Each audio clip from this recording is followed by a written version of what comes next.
ወለየዎች በብዙ ነገር ይወደዳሉ፣ በብዙ ነገር ይደነቃሉ፣ ሰላም ይወዳሉ፣ ሰላም አንግቦ የመጣን ማቀፍ ይችላሉ።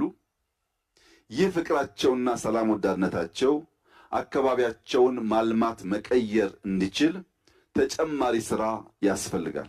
ይሄ ብቻ አይደለም። ይህ ከባቢ ወሎ የአራቱ ዜማዎች ቅኝት መገኛ ነው። የአራት ዜማዎች ቅኝት መገኛ በዋዛ ፈዛዛ መሆን አይቻልም። ቅድም በግርድፉ እንዳነሳሁት የብዙ ሰዎች መገኛ፣ የብዙ ታሪኮች፣ የብዙ ባህሎች፣ የብዙ ቋንቋዎች፣ የብዙ ዘዬዎች የመቀበል የማስተናገድ ልምምድ ባይኖራችሁ ኖሮ አራቱ ዜማዎች እንዲሁ በዋዛ እዚህ ከባቢ ተፈጥረው ለዘመናት የዘለቁ አሁን ደግሞ ይበልጥ እያበቡ እያደጉ እየሰፉ መሄድ ባልቻሉ ነበር።